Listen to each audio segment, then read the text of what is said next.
Olá, bom dia mais uma vez. Nós estamos aqui com uma atividade do grupo 3, né? A gente estava conversando ainda há pouco. Esse grupo é o cluster que trabalha o tema de cidades verdes e mudanças climáticas. Como eu comentei com algumas outras pessoas estavam chegando. Quem cuida desse cluster aqui dentro do projeto Inova Juntos é a Thaís. Nós temos algumas pessoas aqui, por exemplo, a Rosana, que é lá do município de Igarapava, São Paulo, é a primeira participação dela. Muito bem-vinda, Rosana.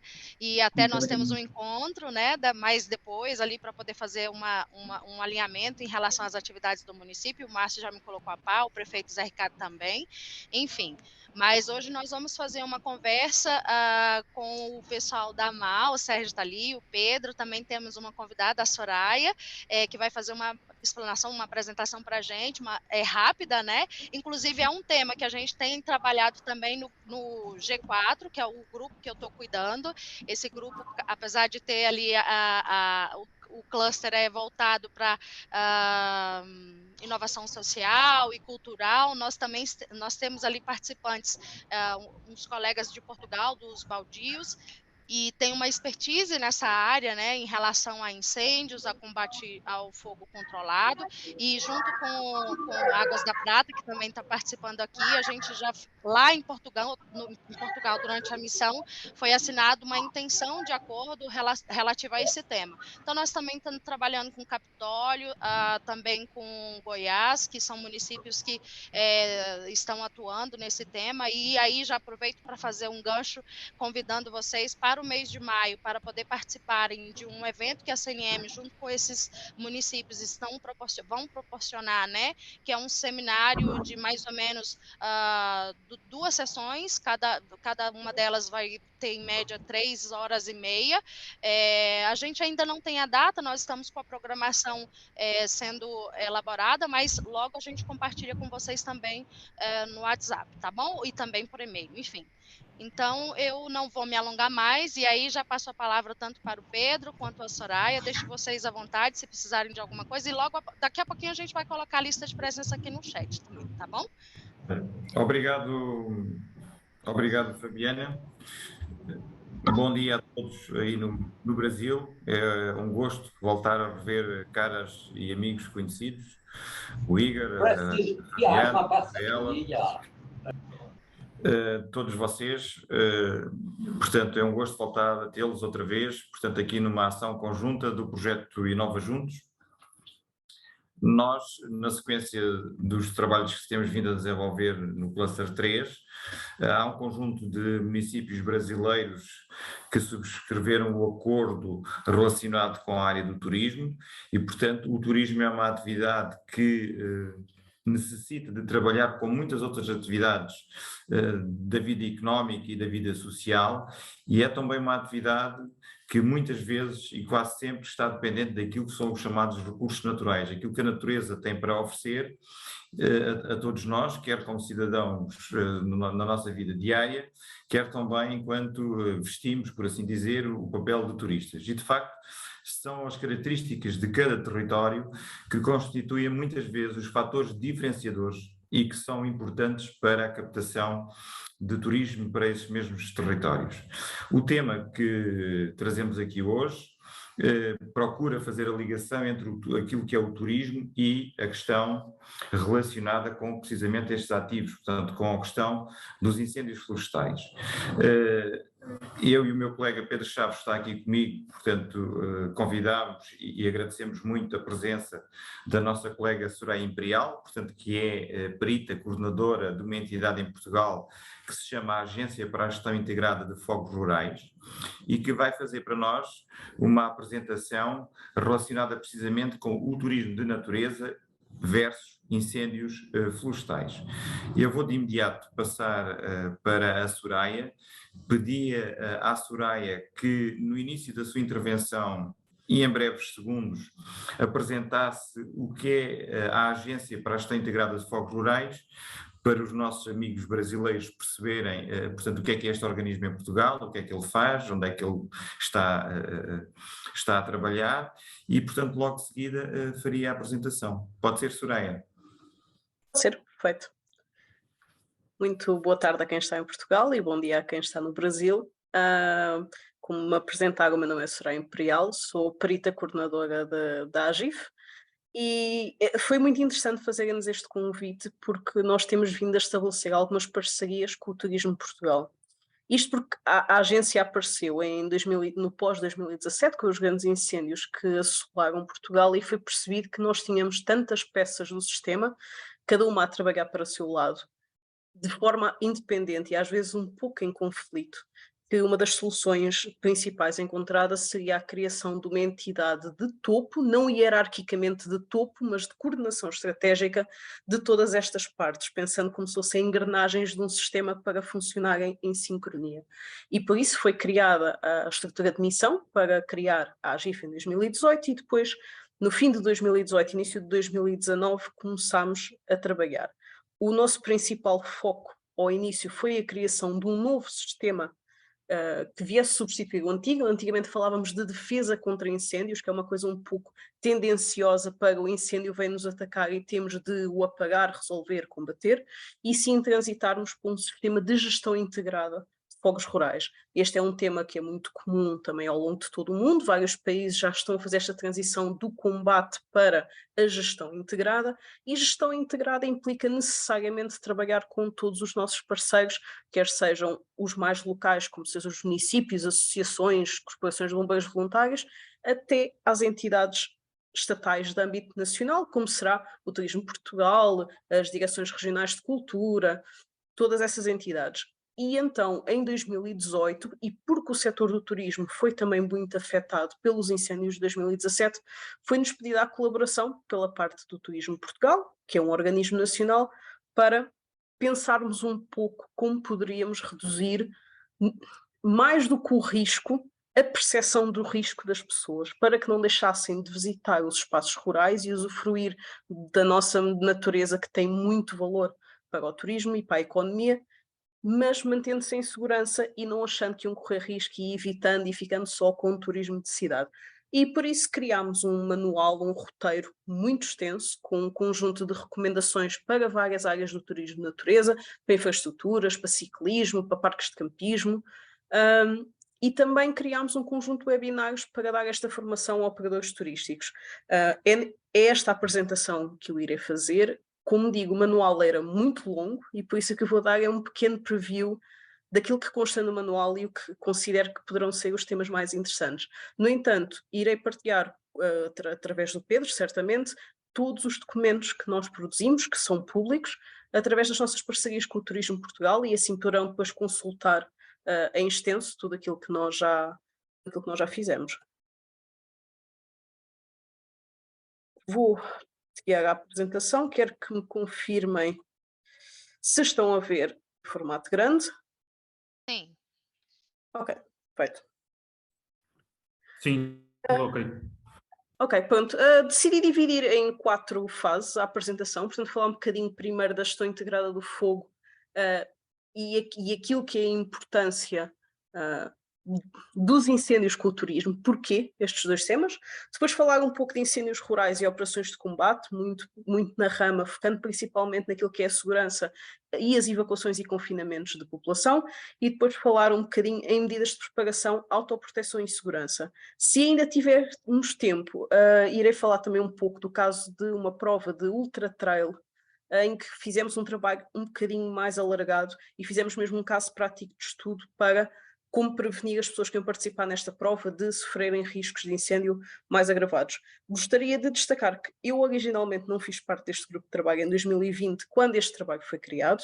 Fiquei com esta pasta porque neste momento estou no Algarve, e por isso muitos dos exemplos que aqui estão remetem a 2020. Se virem alguma data a dizer 2020, a não estranharem.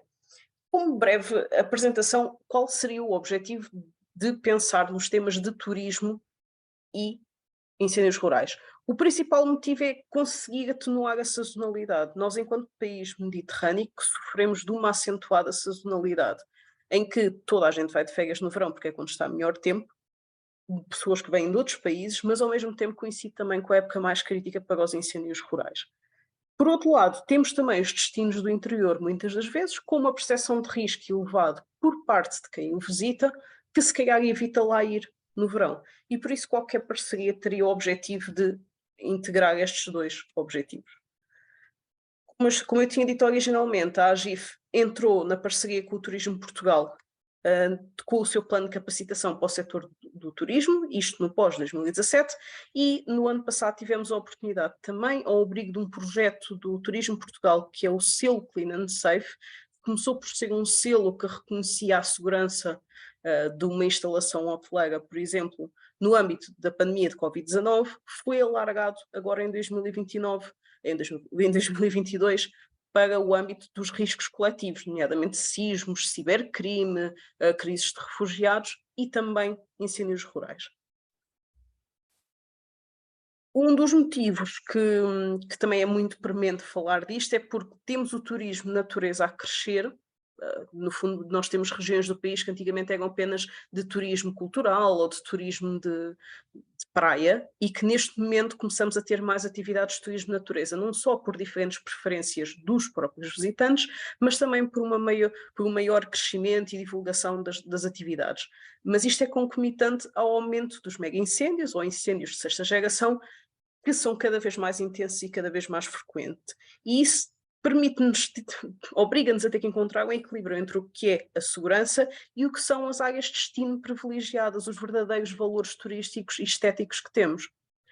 Portanto, temos que encontrar soluções que não seja, ok, proibimos os turistas, ninguém pode visitar esta área no verão, porque isso teria um impacto económico muito grande, e por outro lado também temos de ter a adaptabilidade de conseguir reagir a novos desafios crescentes, mais intensos ou até muitas das vezes imprevisíveis. Uma das maneiras que nós conseguimos fazer isto é através da colaboração. Como eu dizia, no âmbito do que é o sistema, a AGIF é a entidade coordenadora estratégica e articulamos tudo o que é programação com múltiplas entidades. No caso específico do turismo, temos estabelecido parcerias com federações portuguesas de campismo, de caravanismo, a Portugal Trails, mas também com os nossos parceiros do território, como sejam os municípios, Proteção Civil, Guarda Nacional Republicana, entidades associativas ou privadas, e depois também, obviamente, estou sempre sob a chancela do Turismo de Portugal e as autoridades regionais de turismo. Portanto, no final, o que é que nós queremos? Isto é igual tanto para o sistema que criámos, o Sistema de Gestão Integrada de Fogos Rurais, como para estes objetivos específicos do turismo. Aquilo que queremos é evitar mortes ou reduzir ao máximo a probabilidade de mortes por incêndios rurais, reduzir a ocorrência destes incêndios, portanto o início deles, e neste caso queremos que o turismo adote boas práticas de segurança e autoproteção dos seus clientes ou visitantes. E para nós, casa muito com um princípio que são as comunidades adaptadas ao fogo. É algo para o qual estamos a trabalhar a muito longo prazo. Sabemos que isto é um processo, não é um evento, mas as comunidades adaptadas ao fogo, mais do que resilientes ou resistentes, serão comunidades capazes de conviver vamos chamar em plena harmonia, com o que são os riscos causados pelos incêndios e pelos fogos. Nós já temos várias medidas para isto, mas muitas das vezes não estão integradas ou não estão aplicadas de uma forma ampla. Um dos exemplos serão os programas Aldeia Segura, Pessoas Seguras, que prevêem a promoção da autoproteção e medidas de segurança nas próprias aldeias e nos seus habitantes.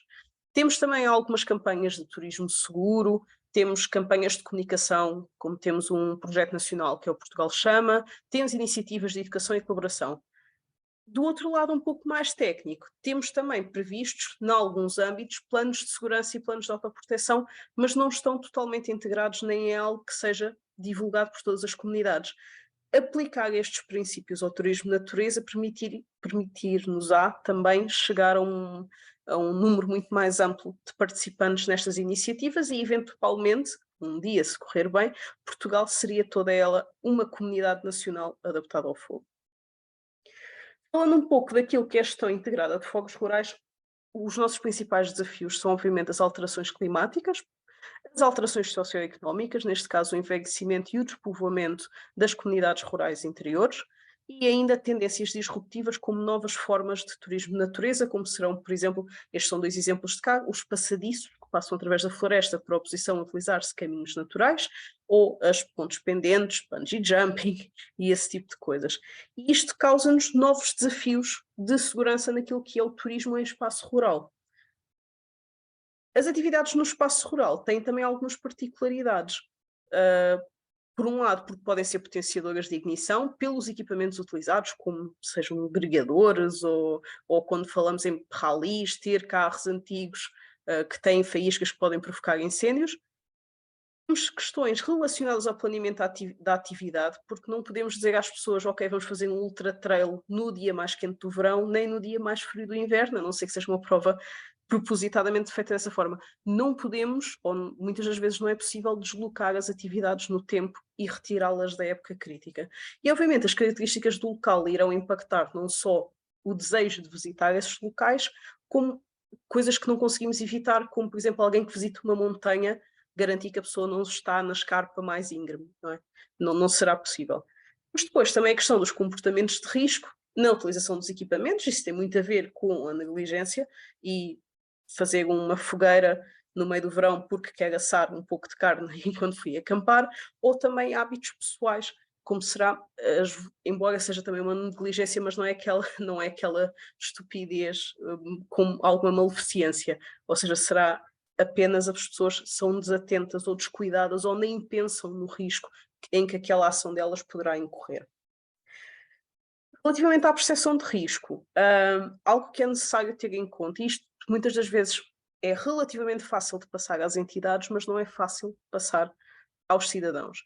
E eu creio que quando estamos a falar de turismo de natureza, muitas das atividades a pessoa até pode estar a fazê-las sozinho ou apenas acompanhado da sua família, como sejam passeios ou cycling, trekking, tudo mais. É difícil garantir que estas pessoas têm o conhecimento adequado para perceberem corretamente o risco em que estão. No caso do comportamento de fogo, seria necessário que as pessoas conseguissem prestar atenção à topografia, aos combustíveis, meteorologia e também aquilo que vulgo se chamaria as condições de tempo, mas neste caso queremos dizer o estado sinótico, portanto a previsão para os próximos dias, e que se houver um início de um incêndio, que vagamente conseguíssemos ter a percepção de direção, velocidade e intensidade, para que ao tentar fugir, no caso de não conseguirmos ter apoio das entidades, as pessoas não fujam para sítios onde se colocam ainda em mais perigo. Isto vai depender muito das condições particulares do local. Portanto, se temos um potencial para desenvolvimento ou não de comportamento extremo, isto é um problema progressivo e que estamos a ver no território comportamentos extremos em sítios que antigamente não o tínhamos, e também os acessos a veículos e pessoas que muitas das vezes poderemos ter apenas o que nós em português chamamos os caminhos de cabras, portanto o caminho em que apenas passa uma pessoa a pé completamente coberto de vegetação, impossível o acesso de carro, declives tais que nem sequer com meios aéreos poderia ser possível fazer uma evacuação. Tudo isto aumenta não só o próprio risco, mas a percepção do risco nas pessoas. Falando isto tudo que disse relativamente ao turismo, no fundo aplica-se obviamente à forma como tentámos desenhar o nosso sistema de gestão integrada de fogos rurais. E nós achamos que é possível aplicar a mesma teoria que tivemos relativamente... Soraya, posso só interromper 30 segundos? Peço imensa desculpa. Força. Só para perguntar aos nossos amigos brasileiros se estão a perceber bem o português. Conseguem entender os termos todos? Ok, perfeito. Desculpe lá, Soraya, é só para... Interrompam-me se tiverem questões, não deixem passar. Entendemos bem. Eu próprio, quando foi das missões, cometi alguns erros, ali o Igor poderá lembrar-se de alguns, mas ter esse cuidado, portanto, mas eu penso que todos estarão a entender bem o português da Soraya. Muito obrigado, Soraya, peço desculpa. Sempre que tiver alguma questão, alguma dúvida, interrompam-me, porque eu efetivamente não sei a que palavras deveria estar atenta e que são diferentes. Portanto, avisem-me se alguma coisa não perceberem. Portanto, dizia que aquilo que utilizámos para criar um novo sistema que vigora agora em Portugal poderá também ser aplicado especificamente na área do turismo. E aquilo que nós chamamos a teoria da mudança baseia-se neste pequeno esquema, que é baseado num artigo científico sobre dinâmicas de sistemas de incêndios florestais, e em que, no fundo, nos diz que para protegermos algo, ela tem que ter valor. Porque se não tiver valor, ninguém vai gastar dinheiro a geri-lo se não obtiver de lá valor. Depois de estar gerido e de ter valor, temos que modificar os comportamentos de quem lá visita, quem lá passa, quem lá trabalha, quem lá vive. E só depois é que podemos pensar numa gestão de risco eficiente, e aqui falaríamos de combates, redução da área ardida, prevenção estrutural e tudo mais. Portanto, se nós fizermos uma boa gestão do risco, depois também vamos ter mais dinheiro para investir em gestão de combustível e gestão da paisagem, e assim garantindo um ciclo inteiro. Esta mesma lógica de cuidar, valorizar, mudar e gerir o risco é aplicável a qualquer tema em que exista um cruzamento com riscos coletivos, neste caso incêndios rurais. Portanto, é algo que consideramos que poderá também ser aplicado a qualquer lógica de um turismo, seja de natureza ou não. Isto era só para, mas já fiz a apresentação da AGIF no início, mas era só para integrar um pouco que o nosso sistema de gestão integrada de fogos rurais tem uma cadeia de valor ou uma cadeia de processos que se divide em 6 fases e 3 capacitadores. Os capacitadores não interessam por agora, mas estas 6 fases, todas elas cruzam com diferentes níveis de risco e diferentes níveis de intervenção dos cidadãos que possam estar num sítio qualquer em turismo, natureza, em espaço rural. Isto porque o planeamento vai necessariamente implicar, por exemplo, rotas de por onde é que fazemos um passeio na montanha. A preparação será a pessoa garantir que leva consigo um GPS, um telemóvel, água suficiente. A prevenção e a pré-supressão é o trabalho que as entidades têm de fazer para garantir que aquelas pessoas estarão seguras. A supressão e socorro, em caso de alguma coisa correr mal, a fase da emergência, de como é que apagamos o incêndio e resgatamos aquelas pessoas, e o pós-evento será, obviamente, a prestação de cuidados pós-evento. Os americanos aqui normalmente chamam a mitigação e reabilitação como sendo o pós-evento. E, portanto, novamente, temos uma cadeia de valor do sistema que também é aplicável à forma de pensar de investimentos ou de abertura de um novo negócio de turismo, natureza ou o que quer que seja. Outra das coisas que também consideramos que é sempre aplicável, o nosso sistema trabalha em conjunto, ou seja, somos um conjunto de entidades com representação, neste caso, regional, e efetuamos um conjunto de responsabilidades nos nossos níveis e no nosso modelo de governança. Isto, novamente, também pode ser feito à escala do turismo, através das interações entre as diferentes entidades. Para mim, faz-me todo o sentido que se um hotel tiver, por exemplo, achar que tem risco suficiente para fazer um plano de evacuação ou um plano de emergência específico para incêndios rurais, que tenha contacto ou interação com os municípios, com a Proteção Civil, para que alguém detenha os dados relativos a esses planos. Não fará sentido a empresa ter o plano e depois as entidades que acorrem a uma emergência não obterem acesso a esse plano. Portanto, consideramos que trabalhar em rede e trabalhar juntos é sempre essencial, também neste tópico em específico. Outro tema também muito importante seria, eu vou passar aqui muito rapidamente, tinha aqui um pouco de palha, seria a comunicação de risco às pessoas. Uma das críticas que é visível muitas das vezes na opinião pública é que passamos o verão inteiro em risco máximo, em alerta máximo, e isto por vezes causa alguma perda de confiança dos cidadãos nesses alertas e nesses avisos. Por um lado, não podemos deixar de os emitir, não podemos deixar de dizer que há risco, mas muitas das vezes não são as entidades técnicas que empolam o número de notícias, mas sim a comunicação social.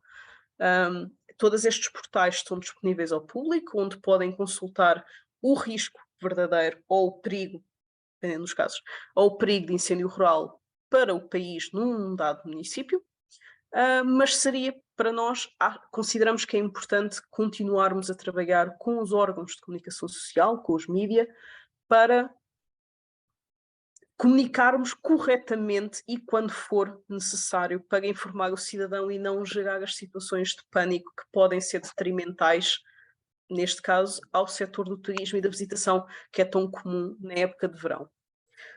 Isto é um exemplo de comunicação também de placares à entrada de uma floresta, portanto um espaço que as pessoas vão visitar assim que entram têm acesso a esta informação. depois é a questão, como falava anteriormente, da percepção de risco, não é? Nesta situação, estas pessoas estão em risco ou não estão? Certamente cada uma das pessoas nesta praia terá uma sensação de percepção de risco diferente. Algumas podem estar a ver o incêndio e pensam, estou ao pé da água, isto não me afeta, vou continuar aqui. Há outros que pensam, se calhar vou fugir. E nós não temos a garantia nem o controlo sobre a percepção de risco dos cidadãos. E por isso aquilo que nos cabe é não só sensibilizar e educar as comunidades, obviamente, mas também garantir que, face a estas respostas diferentes, estamos preparados para elas, nomeadamente que, para quem decidir evacuar, que está perfeitamente sinalizado a rota para onde é fugir, para não termos pessoas a fugir para todo o lado e irem em direção a um incêndio, por exemplo. É apenas um exemplo que achei interessante da tal adaptabilidade que temos que ter com estes temas. Bem, falar do facto que, e em particular na realidade do Algarve, existe uma enorme multiculturalidade, existem dezenas de nacionalidades e backgrounds culturais, diferentes etnias que certamente terão respostas muito diferentes. Uma das coisas que por vezes dizemos um pouco na brincadeira é que quem vem de países onde os incêndios rurais não é a realidade que nós temos no Mediterrâneo, muitas das vezes pode olhar para isto e achar que aquilo é um foguinho, vão lá os bombeiros e apagam. E a verdade é que se calhar se tivermos pessoas de Itália, Croácia, Grécia, olham para aquele incêndio com os olhos completamente diferentes e se calhar mais adaptados àquilo que é a nossa realidade. E quando temos um país onde temos tantos cidadãos do mundo inteiro, temos muitas das vezes também de pensar nesta forma de comunicar para todos os públicos-alvo.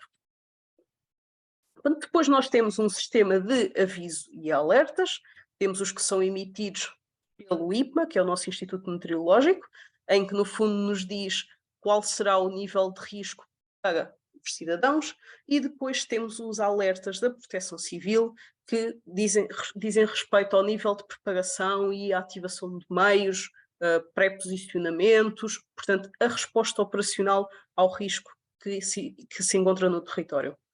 Uma das coisas muito importantes, para além dos mídia trabalharmos muito melhor com eles naquilo que é a comunicação de risco, será também integrar as redes sociais.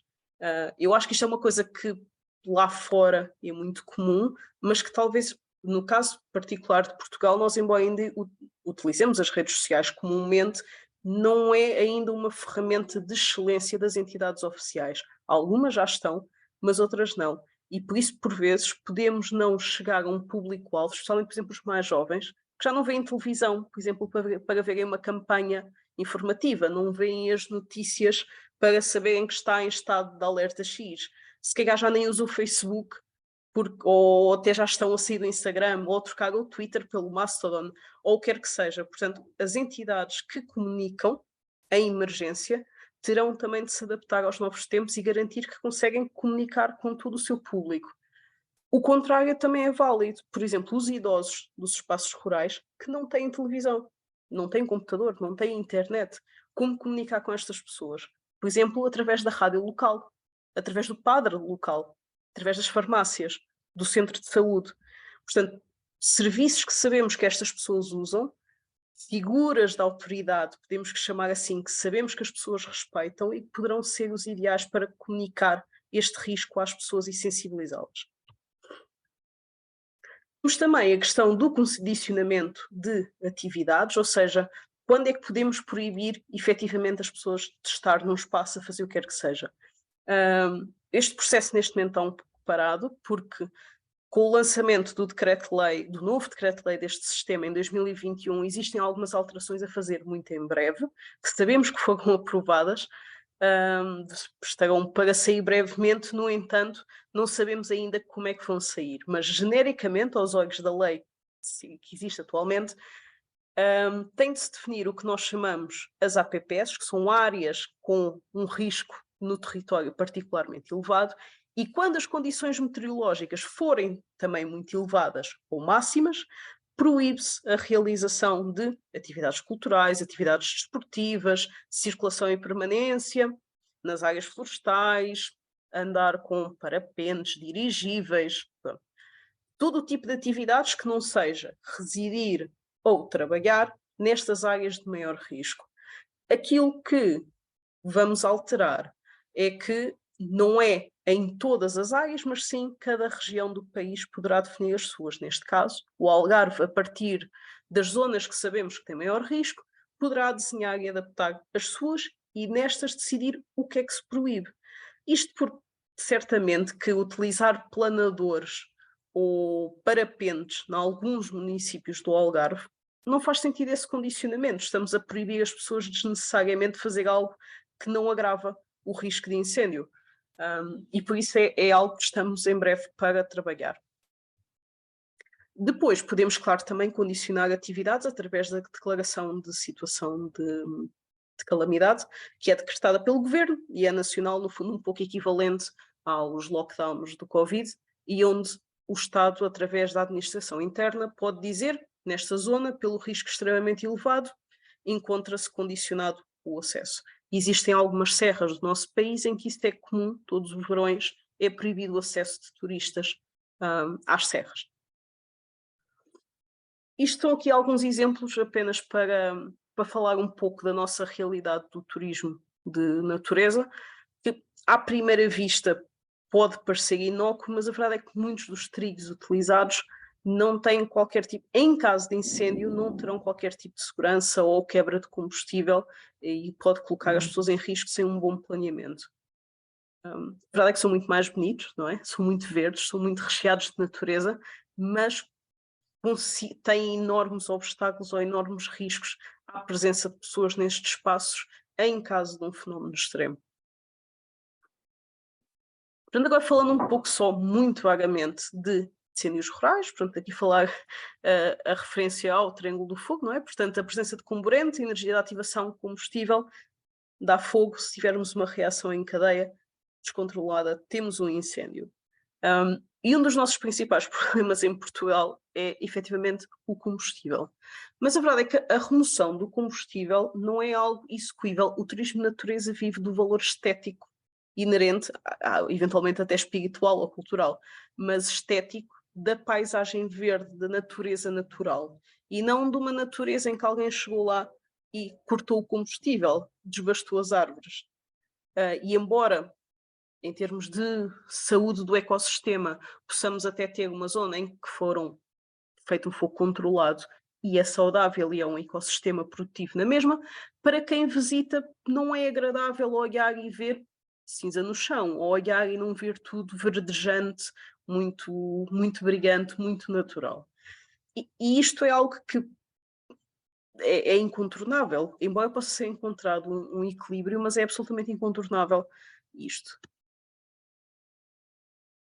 E esta questão agrava-se quando temos os comportamentos extremos de incêndio, que, nem sendo sempre previsíveis, a maior parte destes associam-se todos a estruturas florestais ou a dinâmicas de organização no território ou até situações meteorológicas que são muito desejáveis para andar a relaxar no verão, a caminhar tranquilamente, mas que se associam precisamente à ocorrência de fenómenos extremos, quer sejam de combustível, quer sejam meteorológicos.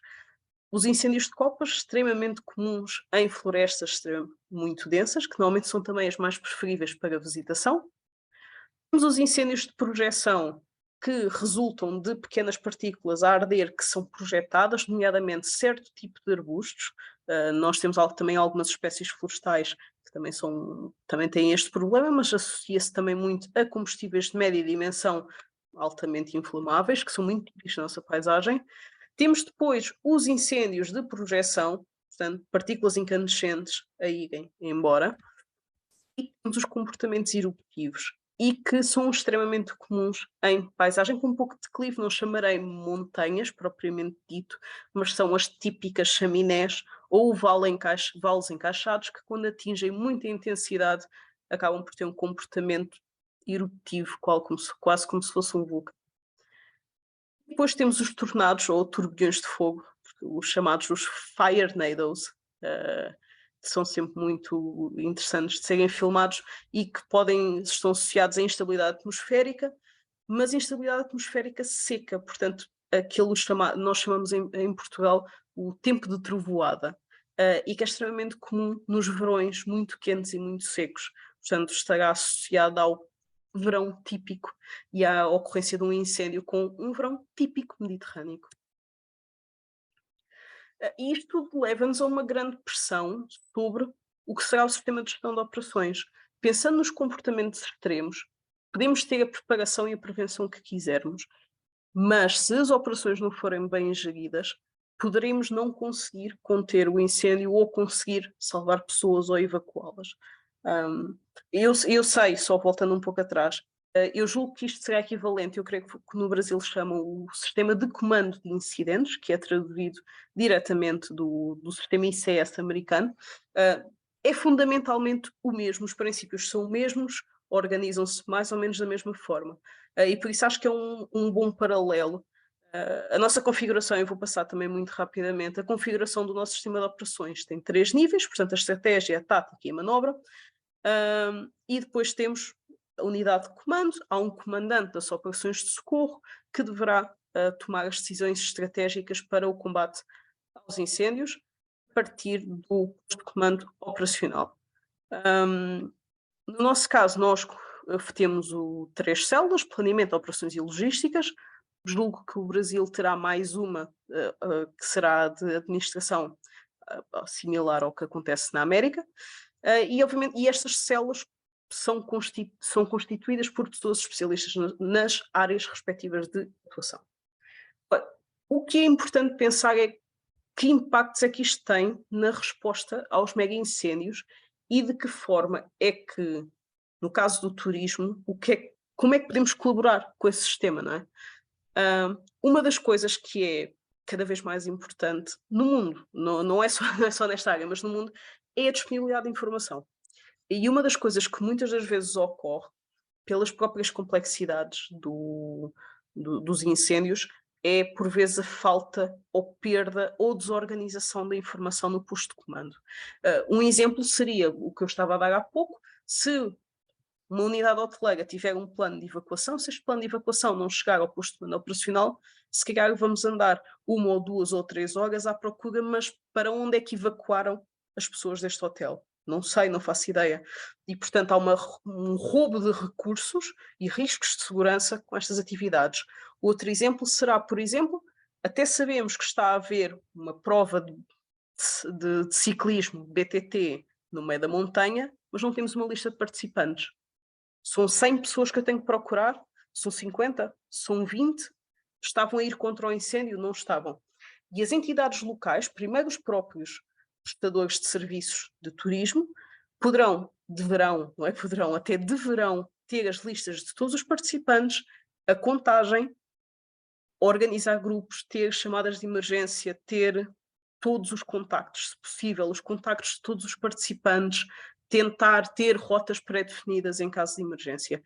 E toda essa informação, depois, quer através de um oficial de ligação ou através do município, do Serviço Municipal de Proteção Civil, fornecer essa informação para que chegue ao posto de comando, a verdade é que também não queremos depois o contrário, que serão donos ou pessoas que estão a praticar atividades a tentar invadir o posto de comando para dar a informação, gerando-se pânico, gerando-se confusão no comando operacional. Portanto, também é um equilíbrio entre o obter a informação local e o continuar a gerir as operações de forma regular. Outra das coisas que também será importante é a integração de conhecimento na célula de planeamento. Ou seja, se calhar, se estava a haver uma prova de um evento de grande dimensão desportivo, fará sentido o mais cedo possível integrar o responsável do município que tem essa informação dentro da célula de planeamento, porque será ele a pessoa que tem a melhor informação para fornecer ao comandante das operações do que é que se está a passar, que pessoas poderão estar em risco, quantas são, qual a dimensão, que estruturas ali estavam estabelecidas.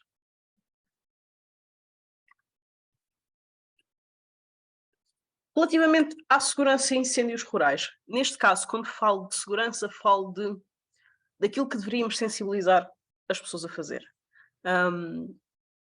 E a verdade é que algumas destas coisas não são mais que senso comum, mas por vezes as pessoas esquecem-se. Às vezes são mensagens que têm que ser repetidas muitas vezes, quase por imprinting, não é? Ou seja, a pessoa vê muitas vezes aquela mensagem e acaba por se lembrar. Outras podem ter que ser sujeitas a simulacros, com a colaboração da Câmara Municipal ou dos bombeiros locais e simular algumas situações de risco para perceber como é que as pessoas reagem. São aquelas recomendações como manter a calma, contactar as autoridades, utilizar o número de emergência, proteger-se do calor, proteger as vias respiratórias, um conjunto de observações que serão úteis. Eu vou mostrar no fim, mas nós temos um conjunto de brochuras para várias atividades que tem, no fundo, toda esta informação para, se for fazer caravanismo, se for andar de bicicleta, mas eu depois disponibilizo isso tudo e depois poderão dar um olho e perceberem o tipo de temas que nós tentamos abordar. Portanto, vou passar aqui muito rapidamente. Depois temos também algumas coisas que nós consideramos que são importantes para a autoproteção e que as pessoas podem não estar bem presentes. Uma das coisas que acontece, e isto é muito frequente nas queimas, ou seja, a pessoa que tem 80 anos sempre queimou os restos da sua agricultura e, como toda a vida aquilo correu bem, já o pai dele fazia, já o avô dele fazia, e ele vai fazer da mesma maneira. O que se esquece é que agora é muito mais seco, não tem percepção, o solo é mais seco, o verão vem mais cedo, o vento está mais intenso, a temperatura do dia é mais quente. E como continua a fazer da mesma maneira, com os mesmos cuidados que sempre teve, há um dia que corre mal. E nós temos, não vou dizer muito elevada, mas temos um número considerável de mortos ou feridos em queimas sozinhos, coisas que às vezes nem deram incêndio, portanto ardeu ali um pouco, apagou, mas foi suficiente para vitimar alguém. E grande parte das coisas é porque as pessoas sempre assim o fizeram e não têm consciência das alterações que se foram sendo originadas, ou porque antigamente o vizinho agora já morreu, antigamente estava lá, antigamente tinha o terreno dele limpo, agora já não tem. Portanto, agora podem saltar fagulhas para o terreno do vizinho. E às vezes estas pequenas coisas, quase inconscientes, não são da percepção das pessoas. Outra coisa também é, regra geral diz que uma pessoa é muito inteligente, duas ou três pessoas juntas são muito burras. O efeito de pânico ou o efeito de multidão. E por isso, quando estamos numa aldeia, eu sozinha, se calhar, seria capaz de reagir bem ao risco de incêndio, mas quando pelo caminho encontro várias pessoas, podemos tomar decisões péssimas para a nossa autoproteção. E por isso, e isto é uma das coisas que digo que o simulacro é muito importante. Numa aldeia, toda a gente individualmente saber onde é que estará mais seguro, o que é que tem que fazer. E assim, se formos 10 ou 20 pessoas, que estamos fartos de saber que saímos da aldeia, vamos em direção à igreja da aldeia do lado, que é o caminho seguro.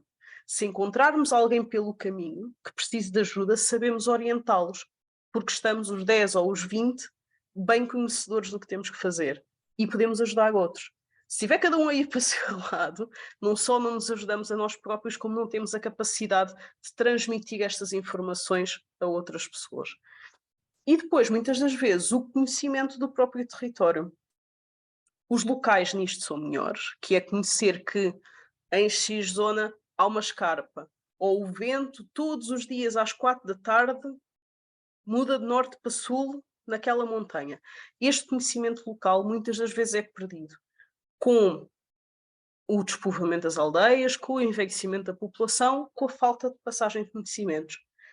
E o facto de, por vezes, termos um tipo de, agora que nós temos de imigração, não é? Os chamados nómadas digitais, começamos a ter muitas pessoas nas zonas interiores que vão viver para lá, muitas vezes começam como turistas e depois acabam por ser residentes permanentes e não conhecem o território, não conhecem a realidade de Portugal, não fazem a mínima ideia do risco em que se estão a colocar quando constroem uma casinha de madeira a meia encosta na Serra do Açor, que é uma zona que, historicamente, tem muitos incêndios de X tipo.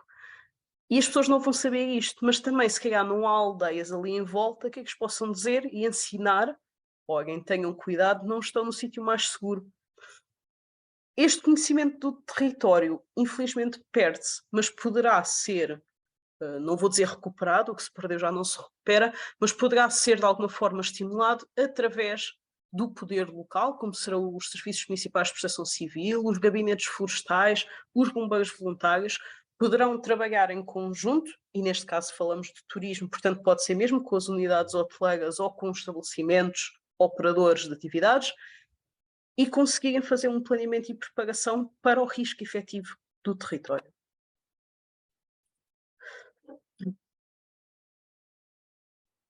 Mas eu falo disto mais à frente, falo agora aqui nesta parte.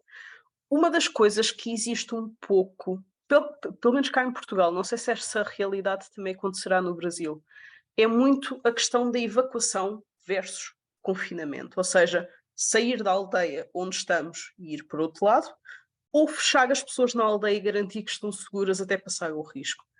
E existe, regra geral, quando nós falamos o incêndio está a chegar à aldeia, pelo menos a opinião pública ou a ideia geral é sempre temos que evacuar.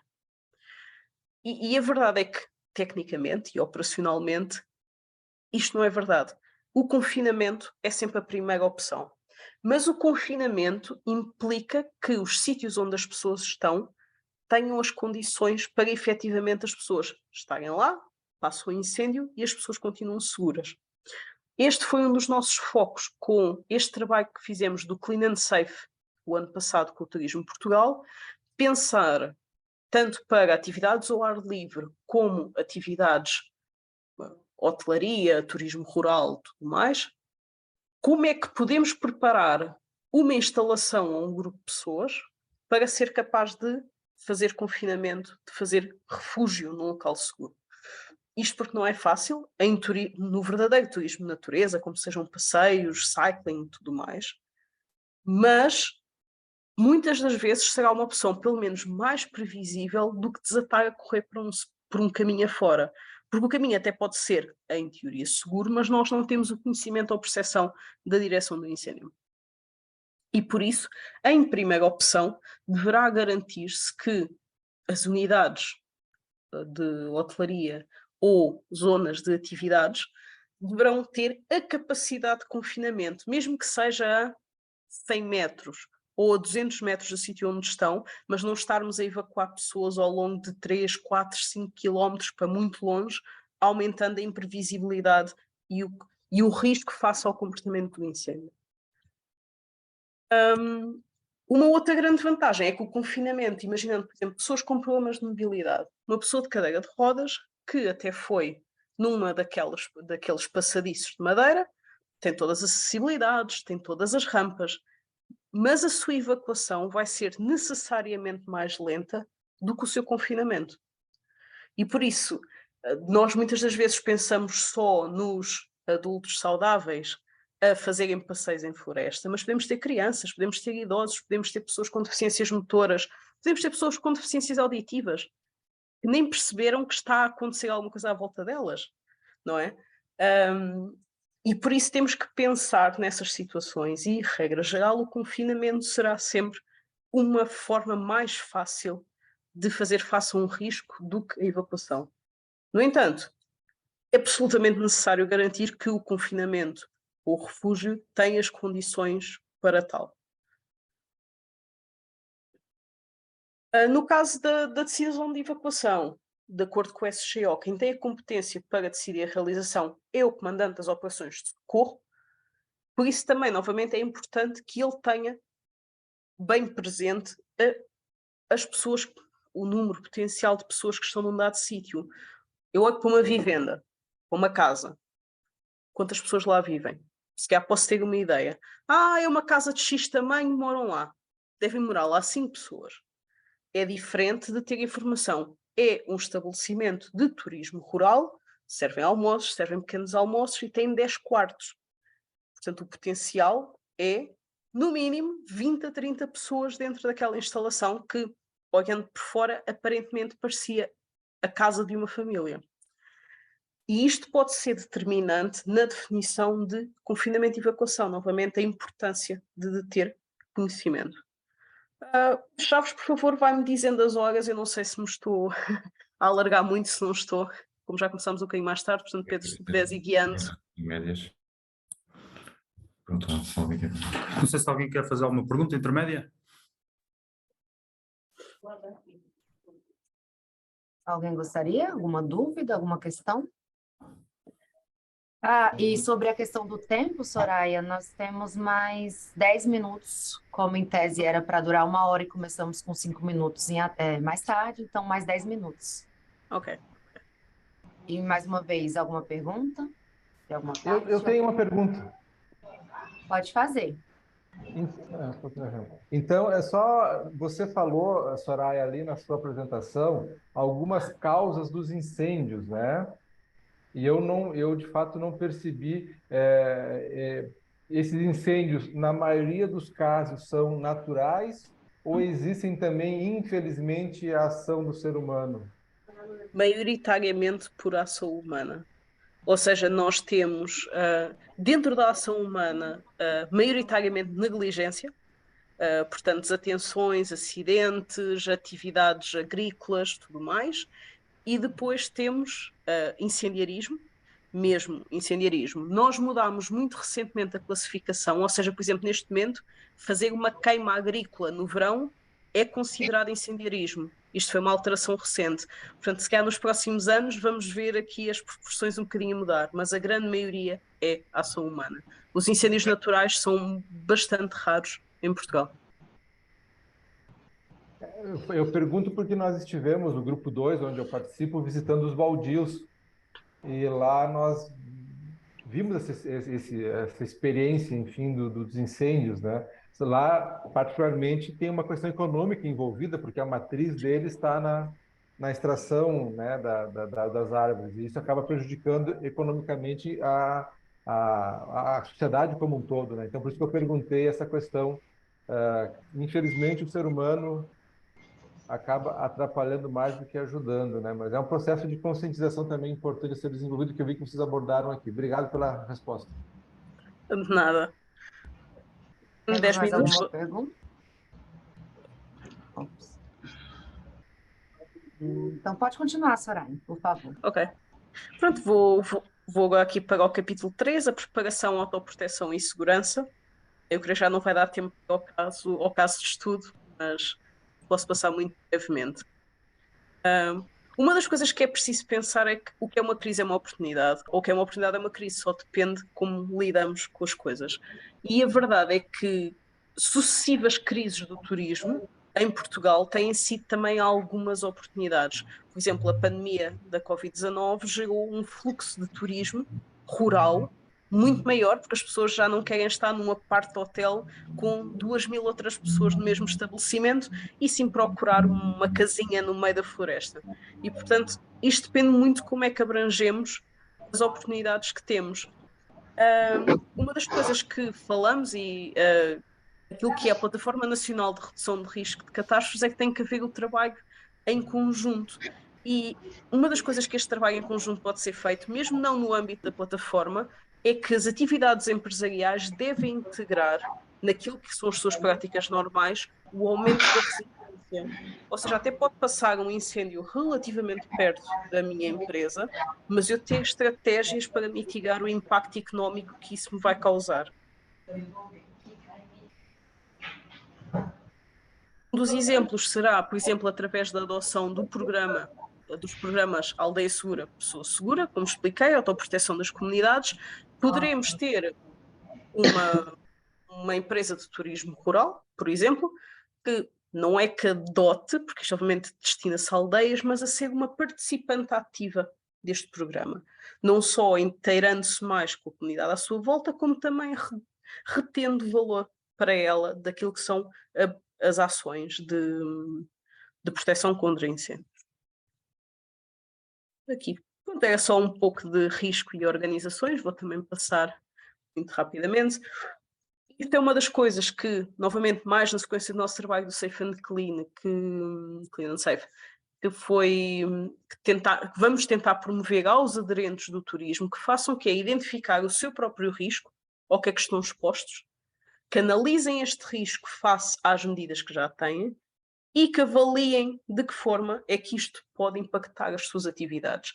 Imaginando, por exemplo, uma casa, mas que está no meio de um campo de golfe, o seu risco de incêndio rural é relativamente baixo, não é nulo, ainda este ano que passou, no Algarve, tivemos um incêndio que afetou um campo de golfe. Mas não sendo nulo, se calhar não precisamos de ir tão longe e tomar medidas extremamente caras ou economicamente pouco viáveis para nos protegermos contra um risco de baixa intensidade e baixa probabilidade. E por isso, ninguém, a não ser o detentor de uma empresa de turismo ou uma unidade hoteleira, poderá fazer esta avaliação, tem que ser muito própria. Claro que com o apoio das entidades, mas são eles próprios que terão que fazer esta avaliação e perceber qual é que será a melhor interação. Depois mais algumas questões sobre o risco. Isto são exemplos de sinalização de caminhos pedestres e, por exemplo, uma estratégia de adaptação, neste momento, esta sinalização que aqui está é resistente ao fogo. Ou seja, uma pessoa que seja apanhada neste caminho não perderá a sinalização do seu caminho se lá passar um incêndio. E isto é uma medida que, num caminho pedestre, o que é que eu posso fazer? Eu não posso impedir o caminho de arder. O que eu posso é garantir que quem lá passa continua a ter a sinalização de por onde é que é o caminho e que não se perca no meio da floresta. É o mínimo, não podemos fazer muito mais do que isso. E por isso, na região centro do país, eu julgo que noutros sítios também, trocaram-se os costumários postes de madeira que identificavam o caminho por metal. Isto é a sinalização referente ao programa Aldeia Segura Pessoas Seguras, portanto a sinalização de pontos de refúgio e pontos de encontro de emergência. Qualquer pessoa que visita aquela aldeia, este sinal é relativamente... creio que qualquer pessoa perceberá que isto é um ponto de encontro, é um sítio para onde as pessoas se devem dirigir. E, portanto, será fácil seguir esta sinalética, é relativamente perceptível. Então, também, todas elas resistentes ao fogo. Mais algumas coisas sobre objetivos. Pronto, depois isto é um pouco daquilo que eu irei partilhar nos anexos. É extremamente extenso, não vou estar a ver tudo agora, mas no fundo são checklists do que é que uma pessoa poderia assinalar, se cumpre, se não cumpre, se já fez este diagnóstico, se viu qual é que é o número de vias que existem, se já estão estabelecidos os pontos de encontro, se este edifício é um hotel ou é um Airbnb. Pronto, é um conjunto de guias para implementação de medida, um diagnóstico do nível de risco de uma unidade de turismo. Depois temos uma lista de tarefas a executar, georreferenciar bocas de incêndio, georreferenciar as faixas de gestão de combustível e por aí em diante. Isto está presente no nosso manual. Está também presente um prós e contras de sistemas de aviso, porta a porta, rádios. Basta ter as placas ou vamos falar em SMS. Ou se calhar basta uma app no smartphone, hoje em dia, não é? Portanto, vantagens e desvantagens destes métodos e com que público-alvo é que funciona cada um. Se calhar com idosos numa aldeia local, numa aldeia muito rural, tem que ser porta a porta. E ir bater à porta e dizer, Dona Ermelinda, vem aí um incêndio, tem que sair de casa, venha comigo. Se calhar não teremos outra alternativa que não esta. Relativamente às medidas de autoproteção, eu originalmente ia fazer uma apresentação sobre isto, mas nós temos tantas que eu creio que será mesmo melhor para vocês eu dar-vos os materiais e lerem com calma, porque nós temos 20 ou 30 ou 40 para cada tipo de atividade de turismo rural. Muito rapidamente, aquela que nós consideramos para fazer o nosso estudo de caso era o plano de evacuação de um percurso. Nós fizemos este trabalho com o Portuguese Trails, trabalhámos também com a American Trails, com o Mike Passo, e a lógica seria, num trilho, como pensar um plano de evacuação. Ou seja, como é que eu garanto que tirei todas as pessoas daquele trilho, que têm zonas de segurança onde estar, que sei exatamente qual é o risco, por poço, por zona, por cada 50 metros do trilho, que risco é que as pessoas correm. Isto obviamente implica um diagnóstico extremamente extenso, se calhar não será algo praticável a fazer em todo o território de Portugal, muito menos de um país mais extenso como o Brasil.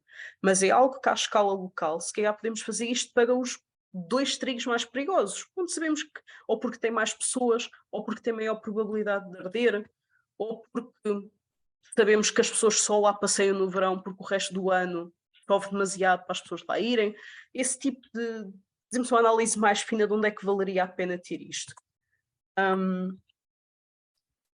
Uma das coisas que para isto por acaso foi feito, simulações de incêndios, foi feito pelos nossos colegas, aquilo que se tentou fazer era a avaliação do tempo crítico de evacuação.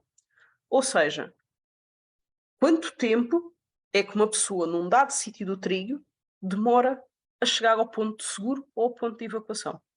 E isto é absolutamente essencial em sítios que sejam muito conducivos a incêndios muito rápidos. Portanto, sítios com muito declive, vales encaixados ou zonas de canalização de eventos topográficos.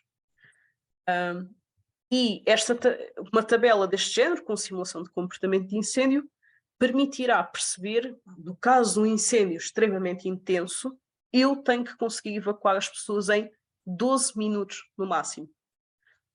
Algo deste género. Claro que as simulações valem o que valem, mas seria uma avaliação muito interessante de ser feita trigo a trigo, caminho a caminho, nos locais mais críticos.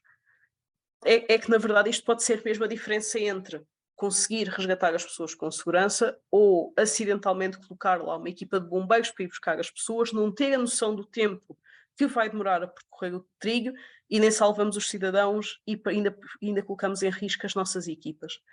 Depois, é importante também criar um ciclo, no fundo um ciclo de como é que funciona.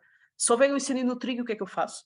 No fundo é sistematizar e toda a gente perceber o que é que tem que fazer. Porque às vezes isso é o mais difícil, porque, pelo menos no nosso caso em Portugal, somos tantas entidades diferentes que intervimos num processo de incêndio, que é muito importante sistematizarmos o que é que cada uma faz em cada momento. E depois, desenhar o plano de evacuação, ou neste caso o trigo será sempre evacuar, não é? Para onde, de que forma, em função das distâncias, em função do risco, em função se é um incêndio que vem do norte, um incêndio que vem do sul, portanto, criar cenários e desenhar evacuações para eles. E depois, mapear isto de forma a qual é o risco, o que é que temos que fazer, onde é que as pessoas saem, fazer isto para os cenários todos. Isto é um trabalho imenso, obviamente, mas é apenas uma das ideias de como é que podemos aplicar este conhecimento técnico todo que eu tenho estado a falar desde o início a um caso muito particular de turismo de visitação. Nós, talvez não será o tipo mais comum que temos cá, os ingleses e os americanos têm muito mais o hiking e o trekking e o scrambling, que eles chamam essas atividades, têm muito, mas nós estamos a ver um crescimento muito acentuado deste tipo de turismo e talvez por isso também nos focamos um pouco mais, porque será dos tipos que têm mais exposição a risco, que é a pessoa que está a caminhar sozinha no meio da floresta, no meio da montanha, muitas vezes quase sem contacto com o mundo exterior. E depois temos uma proposta como é que se podia fazer um destes planos de evacuação e depois, obviamente, sejam quais forem as medidas de autoproteção e segurança que implementemos, seja qual forem as entidades que estão envolvidas, formação, treino e registro de acidentes. Seja isto, no caso de uma empresa privada, que seja um condutor do tuk-tuk que anda no meio da serra e que tem que ele próprio perceber se está a colocar em risco ou não e está sensibilizado para os riscos onde trabalha. Quer seja um hotel que tem que garantir que os seus empregados têm a formação necessária para cuidar dos seus clientes. O que quer que seja que nós implementemos, independentemente da área do turismo que estejamos a falar, formação, treino e registro de incidentes. E isto aplica-se também aos cidadãos, atenção, portanto a questão de simulacros e também de vamos aqui na aldeia, vamos fingir que há um incêndio, vamos ver se as pessoas sabem reagir, irem para a zona de confinamento, se colaboram com as entidades. Isto também é importante e acho que às vezes nos esquecemos um pouco desse âmbito. E depois isto terá aqui um conjunto das nossas iniciativas de capacitação e sensibilização que tem. Nós distribuímos sempre estes folhetos chegada à época de verão, no caso as aldeias seguras, e depois este por acaso é para festivais, havemos de ter também para campismo, temos para caravanismo, temos imensos. Eu coloquei-os aqui todos, mas também vou partilhar convosco para verem. queria perguntar-vos se ainda tem 5 minutos só para muito rapidamente mostrar o caso do Ultra Trail. Se não, passa à frente também. Então, tudo bem se a gente ficar mais 5 minutos, pessoal? Tranquilo? Então, pode continuar, Soraya. Ok. Então, este foi um estudo feito em 2020 para um evento que é o Ultra Trail da Serra da Freita. É uma prova de corrida com 100 km, num declive bastante desmesurado, e é uma prova que se realiza todos os anos. Este ano vai realizar-se outra vez, e passa numa zona particularmente afetada por incêndios. A Serra da Freita é uma zona com muita regularidade e bastante intensidade de incêndios. E então o que nos propusemos a fazer foi olhar, esquecendo primeiro o percurso e esquecendo a prova, olhar para o regime do fogo. Percebemos que arde com bastante regularidade, 10 anos, 5 anos, incêndios consideravelmente grandes, 7.000 hectares, 10.000, 15.000, 27.000. Para a nossa dimensão, isto são números muito grandes, não sei, bem, certamente será diferente desse lado, pela dimensão do território, para nós são extremamente grandes. Geral, quando houve incêndios, como é que eles arderam? De manhã, à tarde, dependendo das horas do evento, e quando olhamos para uma carta meteorológica, qual é que é o padrão mais desfavorável ou que originou mais incêndios? Depois olharmos para o território. Aí está-me a dar som, não sei se vocês estão a ouvir, e eu não consigo calar o som. Tinha narração por cima. Nós estamos a ouvir. Mas não é suposto. Não é suposto porque estou eu a falar, não preciso da apresentação. Não, eu estamos a ouvir-te a falar. A mim não ouviram o slide? Estava a dar aqui o som? Não, o slide não, só a sua voz mesmo. Ok, perfeito. Isto tornou-se um pouco confuso porque eu estou a ouvir um colega meu que gravou isto a falar. Deixem-me só desligar para conseguir falar eu. Ok. Pronto. Então temos, por exemplo, analisar a topografia não só da montanha, mas também da prova. Neste caso, aquilo que nós temos aqui é o perfil de declive de onde a prova vai passar, e o que verificamos é que temos aqui temos uma velocidade de propagação extremamente elevada, ou seja, que ultrapassa em 3 vezes a capacidade de extinção razoável. Ou seja, estamos a perceber que não vai ser possível combater este incêndio, podemos atrasá-lo ligeiramente, o que temos que garantir é que não é possível apagá-lo antes de chegar às pessoas, só ocorrer durante a prova.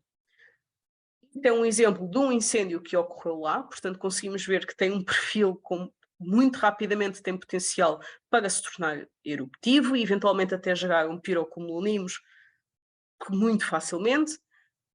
Então, que abordagem é que poderíamos fazer? Olhando para estas e todas muitas mais características que agora não vale a pena falar, o que se pensou foi olhar para o percurso, identificar tecnicamente, com simulação de comportamento de incêndios, com base em histórico, quais é que são os principais pontos críticos no trigo, portanto as zonas onde se alguém lá for apanhar, não sai de lá, de certeza absoluta, e depois identificar onde é que seriam idealmente criados locais de refúgios ou onde é que já existem e podem ser aproveitados. E aquilo que se garante é que existem 11 pontos críticos, mas também 11 locais de refúgio no trigo, onde as pessoas podem, em segurança, aguardar a passagem do incêndio, se ele acontecer durante a prova, e depois de passar o incêndio, aí sim as entidades podem ir evacuar as pessoas.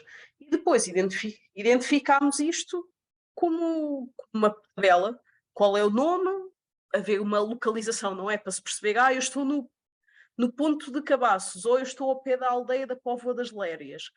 E assim é possível, efetivamente, mapear. Terminei. Isto é informação que eu vou deixar os links convosco, mas eu vou enviar mesmo uma pasta para o Pedro Chaves, com os documentos todos já com o download. Como vos disse, isto era extremamente longo, eu espero que tenha feito algum sentido, eu tentei abreviar o mais possível, mas espero que vos tenha acrescentado alguma coisa, ainda assim, a minha apresentação, mas vou partilhar com vocês toda esta informação que puder, e queria também destacar que no início da apresentação está o meu e-mail, e qualquer colaboração que nós possamos dar do nosso lado da AGIV, tanto nos vossos clusters como noutros projetos, estejam à vontade. Muito obrigada, Soraya. Com certeza a apresentação foi riquíssima. muitas ações práticas mesmo do que se pode fazer, né? Saindo ali do campo só da teoria e colocando, de fato, quais boas práticas os municípios podem implementar, porque aqui no Brasil nós também temos muitos problemas com essas questões das queimadas. Então, primeiramente, eu gostaria de te agradecer pelo seu tempo, pela explicação. Pelo menos para mim ficou claro, apesar do português diferenciado, mas ficou bem claro, é impossível de ouvir, falou com calma, acho que ficou bom também para todos. E, por último, eu gostaria de perguntar se alguém tem alguma pergunta para fazer e também passar para as considerações finais da Soraya e do Pedro. Então, primeiramente, ali, pergunta. Pode falar, Rosana? Na verdade, eu estou chegando agora, né? E tenho poucas informações ainda sobre o programa, mas eu quero parabenizar já. Achei muito boa a apresentação, muito rica, especialmente para nós que estamos aqui agora já às portas do período mais seco do ano. E, sem dúvida, o turismo sofre muito com essa questão dos incêndios. Então, achei muito relevante o estudo e, com certeza, será muito bem aproveitado aqui por todos nós. Parabéns aí aos envolvidos e obrigada. Mais alguma pergunta? Eu tenho uma. Eu gostaria de saber quanto tempo mais ou menos leva, em média, para que após o incêndio seja possível retomar as atividades ali turísticas no território. Dependerá, nós não temos essa apreciação feita dessa forma, dependerá muito da intensidade do incêndio.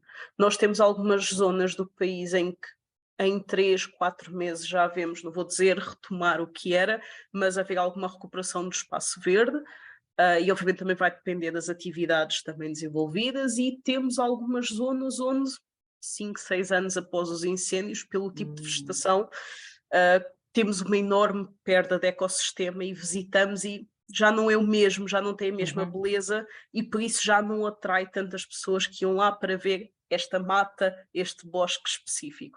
Agora, em termos de retorno de atividade, isso também é uma das coisas que dependerá muito, quando eu falei do risco organizacional, cada empresa também tem o seu plano de contingência e de continuação de atividades.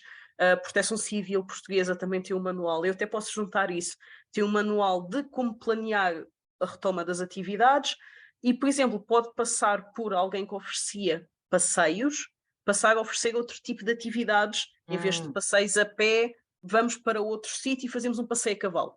Coisas desse género, em que mudamos levemente o nosso escopo de atividade. Portanto, também dependerá muito do empreendedorismo e da atividade do próprio operador, não é? Portanto, é muito disparo e de norte a sul varia muito mesmo. Entendi, tá bom, muito obrigada.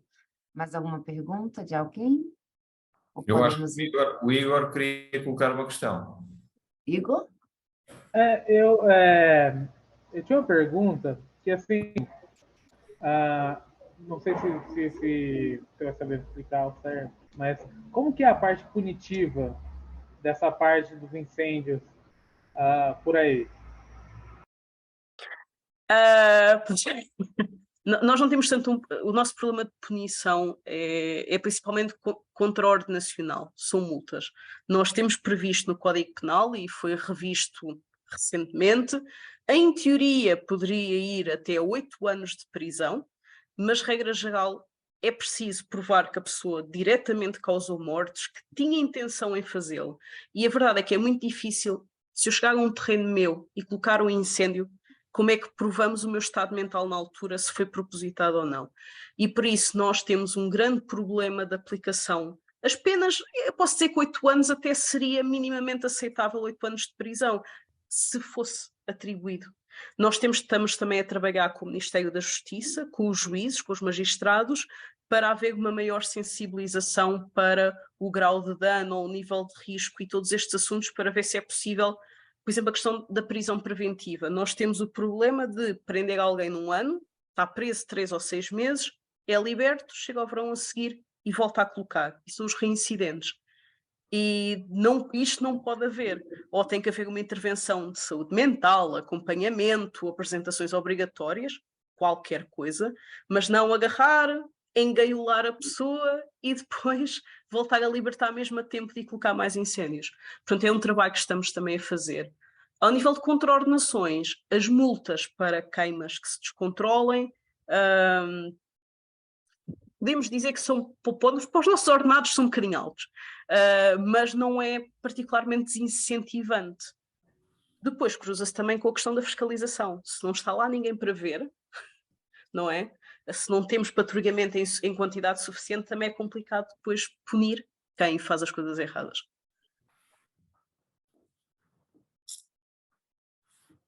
Posso colocar uma questão? Claro. A minha questão é mais para os meus colegas do Brasil.